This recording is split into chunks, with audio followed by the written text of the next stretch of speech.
No puedo decir que lo que estoy a punto de contarles haya sido una sorpresa. La realidad es que puedes ser muy escéptico. Puedes pensar que todas las historias de fantasmas que has escuchado desde niño son cuentos de una anciana para hacer más interesantes las tardes y noches en su casa. Pero cuando te das cuenta que hay algo mucho más que simples invenciones detrás de esas historias, cuando te das cuenta que no son todas fantasías, vamos, no puedes sorprenderte realmente cuando la verdad siempre estuvo ahí, en tu cara, cuando siempre te la contaron. En mi caso, ir a casa de mi abuela, de mamá Luisa como le decíamos, era siempre comer rico, disfrutarla, pero en cierto momento, cuando el sol se empezaba a meter y nos cansábamos de jugar en su patio o en la calle frente a su casa con nuestros vecinos de ahí, sabíamos que al entrar nos iba a preparar un chocolate caliente y nos iba a contar una historia de fantasmas. Siempre era así, esa era la tradición, estaba llena de historias fantásticas.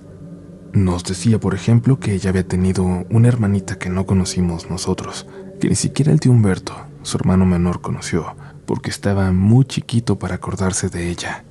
La abuela juraba que a esa hermanita se la habían llevado los duendes, porque cuando su papá llegó a fincar ese terreno, todo era bosque, y nunca le había pedido permiso a las criaturas que sabía que vivían ahí. Ese fue el problema, decía, que él sabía que ellos vivían en esa zona, y aún así decidió nunca pedirles permiso.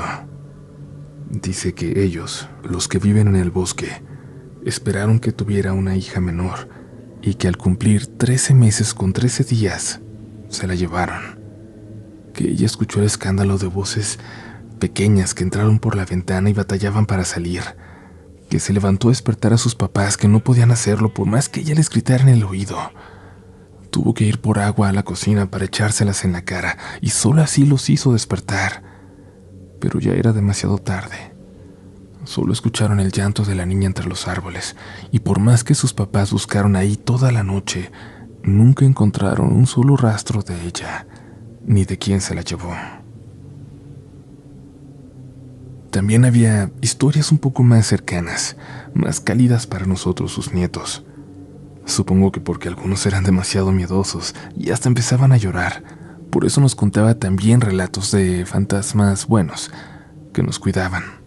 Había una historia, por ejemplo, que parecía tener un truco que yo no entendía. No sabía cómo lo podía lograr. Esta siempre venía después de una historia fuerte. Siempre cuando alguien de mis primos ya tenía mucho miedo. Comenzaba con un sonido de martillo que se escuchaba a lo lejos. Y nos decía que no nos preocupáramos, que ese sonido era nuestro bisabuelo, su padre, que se acercaba para cuidarnos. La casa estuvo mucho tiempo rodeada por un cerco de madera muy vieja, que yo me acuerdo que alcancé a ver. Barrotes muy pesados que sostenían hileras de alambres de púas.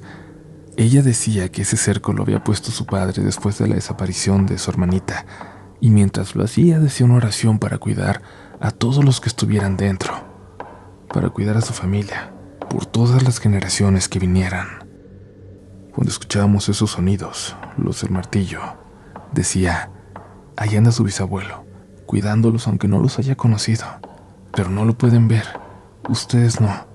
Si uno se asoma por la ventana se va a ir a esconder y dejarán de escuchar el martillo. Y por esto les digo que ese relato parecía tener un truco en particular o algo así, porque siempre, sin falta, cuando alguien se asomaba por la ventana, ¡puf!, el sonido como por arte de magia se dejaba de escuchar. Y funcionaba. Aunque hablaba de una entidad, de un fantasma, nos gustaba sentir que era una presencia que trascendía todo y que estaba ahí específicamente para cuidarnos. Tal vez no es casualidad que la abuela comenzó a ir perdiendo la cordura cuando ese cerco se quitó para construir muros altos de cemento. La casa, según ella, poco a poco se fue llenando de fantasmas, de voces, esas voces que la confundían por las madrugadas, que la hacían salir de casa para que nosotros tuviéramos que ir a buscarla. Fueron tiempos complicados, pero siempre estuvimos ahí, dispuestos a cuidarla como ella nos cuidó siempre que lo necesitamos. Sobre todo mi prima Luisa, que quizás por llevar su nombre, siempre fue la más cercana a ella. Cuando cumplió 15 años, les pidió permiso a sus papás para irse a vivir con la abuela. en uno de los cuartos vacíos del segundo piso. Y la dejaron pero a medias. Se pasaba allá la mitad de la semana y la otra mitad en su casa. Los fines de semana incluso se llevaba a su hermanita, Elisa, porque aunque ella era demasiado pequeña como para ayudarle realmente con la abuela, era lo que más le costaba dejar de su casa, a su hermana. Y bueno, no es que Elisa no ayudara, al contrario, era una niña muy activa que siempre que estaba ahí de visita, procuraba que a la abuela no le faltara nada, y hasta le ayudaba a limpiar aunque no sabía hacerlo aún de la mejor manera. Por eso siempre vimos a Elisa con mucha ternura, porque aun cuando la escoba era del doble de su tamaño, en cuanto veía una basura o polvo, ella la traía para ponerse a barrer. En ese entonces la abuela dejó de subir las escaleras. Sus rodillas se volvieron un martirio para ella, así que la pasaron a una habitación en el primer piso. Mis primas, que seguían durmiendo arriba cuando se quedaban ahí, porque abajo solo había una habitación, se iban a acostar siempre muy al pendiente de cualquier sonido que escucharan, sobre todo porque era muy peligroso cuando la abuela se salía.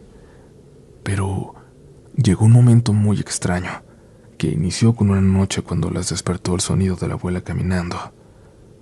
Pensando que tenía una nueva crisis y que no sabía dónde estaba, Luisa y Elisa se levantaron rápidamente, pero al llegar a las escaleras, se la encontraron ahí, al pie de estas, advirtiéndoles que no bajaran más. «Estoy bien, niñas. Les juro que estoy bien. Pero no bajen, por favor. No es seguro para ustedes aquí. No sé de dónde vinieron tantos, pero aquí abajo está lleno de fantasmas». Aunque la frase parecía extraña, la abuela se veía completamente normal, no en una de sus crisis cuando las voces la hacían salir, cuando no nos reconocía. Luisa mandó a su hermana a dormir y se quedó sentada en las escaleras donde finalmente se quedó dormida, pero muy al pendiente de la abuela. Luisa nos dijo algo que pasó esa noche que en su momento no tomamos muy en serio. Aseguraba que en sus sueños se metieron sonidos de algo allá abajo, como si sí hubiera un grupo de personas hablando, algunos gritando enojados, y que se iban a asomar a las escaleras y la veían ahí dormida, y hablaban de ella, y se querían acercar hasta decir que no, que nadie podía subir, mientras Luisa, la abuela, estuviera allá abajo. Era un clima, un ambiente extraño el que se iba formando, pero a veces desaparecía por completo. A veces íbamos de visita y llenábamos de risas la casa de la abuela, y ella seguía contando sus historias de fantasmas, pero ahora en voz baja, siempre, como si no quisiera que alguien o algo la fuera a escuchar. Eso sucedió desde entonces, para Luisa y Elisa, para cada persona que se quedara en su casa a dormir, incluido yo. Después de cierta hora en la noche, ya no teníamos permitido bajar, ni siquiera por agua, y solo escuchábamos a la abuela caminando de un lado a otro, a veces rezando, a veces hablando con alguien que nadie más podía ver o escuchar. Una noche, a mis primas las despertó un grito, y luego el sonido de la abuela intentando subir por las escaleras, lastimándose las rodillas. Mis primas corrieron y la encontraron asustada, llorando de miedo, como nunca la habían visto antes. La abuela jamás mostraba su miedo. Cuando le preguntaron por qué, cuando le preguntaron qué tenía, les dijo que había una monja de blanco allá abajo, que ella le daba mucho miedo, que tenía días viéndola en la calle, acercándose cada noche más y más cerca, hasta que luego la vio en el patio, asomándose por la ventana, y esa noche finalmente había entrado en la casa. A diferencia de todas las cosas que ella veía allá abajo, llámenles visiones, espíritus, fantasmas, fantasías, a diferencia de todos ellos, esta mujer la aterraba. Era algo malo, muy, muy malo. Se cansaba de repetirnos eso, e incluso intentó que mis primas ya no se quedaran con ella porque sentía que corrían peligro. Decía que no podía controlar a esta mujer, que en cualquier momento iba a subir a buscarlas. Quizás por este miedo, por esta ansiedad con la que empezó a vivir, empezó a deteriorarse su salud a pasos agigantados. De pronto fue perdiendo fuerza, y al final ya incluso podía caminar muy poco. Finalmente, después de unos meses de estar más en el hospital que en su casa, mi abuela finalmente se fue a descansar. Falleció el martes 9 de abril. Todo eso, todos esos días los recuerdo entre sueños, con mucho dolor, como si mi cerebro hubiera intentado protegerme de lo que estaba sufriendo el corazón. Entre funerales, trámites, mudanzas, solo hay algo que recuerdo muy bien sobre esos días tan tristes. Y aquí, comunidad Relatos de la Noche, aquí es donde esto pasa de ser la historia de alguien más, de lo que veía mi abuela, de lo que soñó mi prima, a una experiencia propia. Con mi testimonio, que podría ser bajo juramento, de que lo paranormal existe. Esto fue lo que yo viví. Me enviaron a mí y a mis primos a buscar papeles de mi abuela, algo del seguro funerario, de esas cosas que preparó con años de anticipación porque le molestaba que los demás tuvieran que hacer sus cosas por ella. Eran las 9 de la mañana del día siguiente de su muerte. Fue curioso. Había estado lloviendo toda la noche, pero en ese momento salió algo de sol, solo un poco, unos cuantos rayos iluminando la calle mientras nos acercábamos a su casa. Mis primas habían llegado en la madrugada, ya estaban ahí, las habían dejado para que durmieran un rato. Por eso nos pidieron que revisáramos cómo estaban Luisa y Elisa también. Recuerdo que llegué con mis dos primos mayores, Carlos y Juliana. Ellos dos estaban revisando entre los documentos que la abuela tenía en unos muebles entre la sala y el comedor, cuando yo, moviendo cosas, de pronto encontré dos figuritas blancas. No las reconocía, no las había visto antes. Parecían religiosas. Una era una virgen y otra un diablito con los cuernos quebrados. Me cabían en las palmas de las manos y estaban llenas de tierra. Olían mal. Julián se dio cuenta de lo que tenía en las manos y solo dijo: «Eso no se ve nada bonito. Ahorita que nos vayamos lo tiramos lejos de la casa». Mi primo salió a contestar una llamada. Julián y yo seguíamos buscando entre los papeles.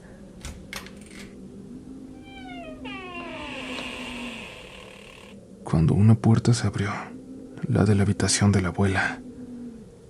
Los dos nos quedamos quietos, callados, y nos asomamos hacia allá. Vimos, les juro que vimos, que alguien iba subiendo las escaleras. Se los juro que con toda claridad vimos que una figura vestida como de monja, completamente de blanco, casi brillante, iba subiendo las escaleras. No alcanzamos a verle la cara. La cabeza ya se había perdido de vista por la vuelta de las escaleras, pero todo lo demás lo vimos completamente claro. Sentí mucho miedo, pero corrí porque arriba estaban mis primas dormidas. Mi prima Juliana le gritó a su hermano que entrara. Le dijo que había alguien en la casa y subió detrás de mí. Arriba ya no vi a nadie. Corrí al cuarto de mis primas y solo estaba Elisa, despertando asustada por los gritos. La tomé en mis brazos. Se la di a Juliana para que la bajara. Carlos venía subiendo y le dije que me ayudara a revisarlo todo. No había nadie, pero se sentía alguien. No sé cómo explicarlo. En cada habitación se sentía una presencia que no podíamos ver. Cuando bajábamos, cuando nos dirigíamos a las escaleras, sentimos que alguien nos clavaba una mirada en la espalda. La pobre de Elisa nos dijo que su hermana había tenido que irse a la escuela a hacer algo, a dejar un justificante o algo así, y que le dijo que no tardaba, si quería quedarse sola o acompañarla. Pero Elisa se quiso quedar. Había dormido profundamente hasta que la despertó el sonido de alguien que se reía despacio y pasaba corriendo, para luego escucharme a mí gritar, cuando subí corriendo con mis primos un instante después. De las figuras no volvimos a saber nada. No estaban cuando bajamos. Es increíble, comunidad, que toda la buena vibra que siempre se sintió en esa casa haya desaparecido por completo con la abuela. Primas y tíos intentaron quedarse ahí por días, semanas, pero nadie lo logró.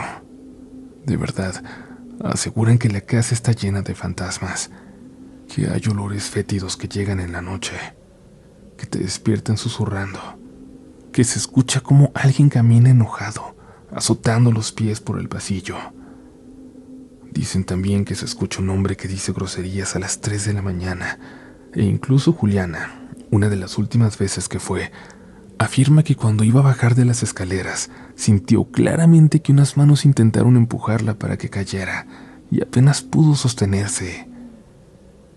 La casa se volvió inhabitable, y eso es, se los dice un escéptico, ex escéptico, de verdad, una casa embrujada, una casa infestada de fantasmas, de presencias malas, presencias que supongo, de alguna forma, la abuela siempre mantuvo a raya, en control por muchos años, cuando nadie le creyó. Sigue vacía, y ni siquiera la gente que se está encargando de venderla soporta estar mucho tiempo en ella. Y la verdad, me da algo de lástima pensar en la gente que la llegue a comprar. Espero que sean escépticos y no sientan, no vean lo que la habita en realidad.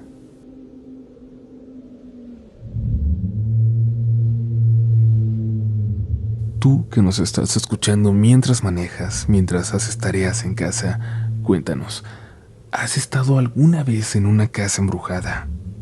¿Crees que algo así sea posible? ¿Que existan? Por favor, no dejes de comentarnos tu opinión, me es muy importante. Si has sentido un malestar que no puedes explicar, una presencia, una mirada, incluso eso, déjanos tu testimonio porque lo vamos a tomar mucho en cuenta. Tengo que hacer mi comercial antes de seguir, como siempre, pero bueno, ustedes por favor, aguántenme. Ya hay más libros en Amazon, también en Gandhi, El Péndulo, El Sótano, en todas las librerías cerca de ustedes. Gracias por hacer de Relatos a la Noche el libro todo un éxito. Y gracias a ese éxito estamos programando más y más firmas. Recuerden que viene Pachuca, Monterrey, Oaxaca, y estoy viendo si podemos armar algo de nuevo también en Ciudad de México para toda la gente que no ha podido ir. Gracias en serio por ese apoyo y por leer. Espero que mi libro sea su entrada para libros mucho mejores, para libros clásicos. Es hora de continuar con más relatos porque aún no ha sobrevivido a este episodio de Relatos de la Noche. Hola, soy de Mixco y hace poco escuché la historia de la mujer lobo de Zapopan, la cual me hizo recordar una historia que me contó mi papá hace unos años. Él creció en un pequeño pueblo del cual, por respeto, no voy a mencionar el nombre. Él y sus hermanos crecieron en ese lugar desde que mi papá nació. Aquel pueblo era muy alegre en ese tiempo. No había delincuencia, y a lo más que llegaban los problemas era a las típicas peleas entre borrachos, que no solían pasar a mayores, pero como había tantos, no faltaban las rencillas entre ellos. Era muy común ver a los borrachitos tirados por ahí, cuando les ganaba la borrachera, y se quedaban dormidos en cualquier parte. Pero un día encontraron a uno de ellos muerto en la entrada de una casa. Tenía marcas de violencia. Era evidente que alguien le había quitado la vida. Los habitantes comenzaron a preguntarse quién podría haber sido el culpable, pero las autoridades dedujeron que se trataba de un animal salvaje, ya que el cuerpo tenía marcas de mordidas y arañazos, y estaba totalmente desgarrado. No pasó mucho tiempo antes de que encontraran a otro joven desfigurado por completo, con las mismas marcas de mordidas, de rasguños por todo el cuerpo. El pueblo empezó a creer que un animal salvaje estaba suelto en los alrededores, que se acercaba en las noches para buscar algo de comer. Quizás estaba entre ellos y se escondía en el mismo pueblo. Los cuerpos siguieron apareciendo por las mañanas. Los ataques se volvieron más frecuentes, hasta el punto en que nadie se atrevía a salir de sus casas de noche, aunque nadie había visto nada. Una mañana, una señora del pueblo, conocida por su amabilidad, llegó muy alterada a una reunión que habían organizado para intentar detener estos ataques. La señora afirmó que había visto a un animal parecido a un lobo en la madrugada, de gran tamaño, aproximadamente de unos 50 de alto, en 4 patas. lo cual es una altura muy fuera de común para un animal, sobre todo para el lobo mexicano, que es más pequeño que el de climas fríos. La mujer aseguraba haber visto cómo este animal jalaba a un borracho con la boca, con el hocico, y el borracho parecía estar ya muy malherido, para desaparecer en la oscuridad de la calle. Claro, no se atrevió a salir ni para pedir ayuda, y es que en ese entonces ni pensar en tener teléfono. Era otra época, otra realidad. Lo único que pudo hacer fue esperar a que llegara la mañana, a que llegara la reunión, y fue entonces cuando acudió a avisar a los demás. Era la primera vez que alguien veía a la criatura que estaba detrás de los ataques. Cuenta mi papá que tiempo después, él ayudó a un hombre a bajar unas sandías de un camión de carga, ya que al otro día había mercado. Sin embargo, el dueño del camión le dijo que no podía dejarlas ahí, así que el vendedor tuvo que dormir en la calle entre todas sus sandías para la venta. El hombre no podía dormir bien. Era muy incómodo el lugar.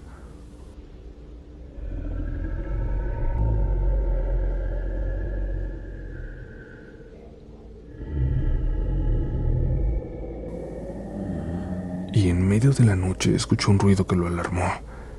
Sin asomarse mucho, vio como un animal de gran tamaño estaba sobre lo que parecía ser el cuerpo de uno de los borrachos del pueblo. Parecía morderlo, escarbar con sus garras en él. Alarmado, el hombre gritó, despertando a todos los vecinos, y estos, como si hubieran estado esperando el aviso, salieron en segundos con hachas y machetes para perseguir al animal. Uno de ellos logró herirlo en una pata trasera y otro más en una pata delantera, pero la criatura saltó una pared y se metió en la casa de una señora. Cuando estaban por entrar en ella, una señora los detuvo. Les dijo que correrían más peligro ellos al entrar a esa casa que la mujer con la criatura en ella. Les dijo que quien vivía ahí era conocida por hacer trabajos de brujería, que mejor esperaran a la mañana para ir a exigir que entregara a la bestia. Y así fue, así hicieron. Esperaron al amanecer y entonces empezaron a tocar con violencia en la casa de aquella mujer. Sin respuesta, entraron casi a la fuerza y siguieron las manchas de sangre para encontrar al animal, pero lo que encontraron fue a esa mujer, sentada en silencio con la vista perdida en la pared, con vendajes mal puestos en una pierna, en un brazo. En ese momento se dieron cuenta de que ella era aquella bestia, que ella era quien había matado a tanta gente. Antes de hacer algo, preguntaron a las ancianas del pueblo qué debían hacer, qué castigo debían darle a la mujer, o si la entregaban a las autoridades, que nunca iban a creer en sus palabras. Pero las discusiones fueron inútiles. Cuando entraron de nuevo en su casa, la mujer ya no estaba. Nadie la vio salir. Estaban rodeando su casa, pero nadie supo por dónde se fue. Nadie volvió a saber de ella. Lo más extraño es que aquella mujer tenía una hija, la cual era extraña en su aspecto físico. Mi papá me contó que era una mujer muy pequeña, con una gran joroba y orejas puntiagudas. Después de lo sucedido, ella tampoco se volvió a ver. En el pueblo se sigue contando sobre esta mujer porque, a veces, en ciertas noches, se escuchan aún rugidos muy extraños que atraviesan las calles de noche, tan espantosos que incluso la gente que no conoce esta historia, o la gente que la conoce pero con los ojos de otro tiempo, no se atreven a salir a ver qué es lo que los provoca. Gracias por leerme.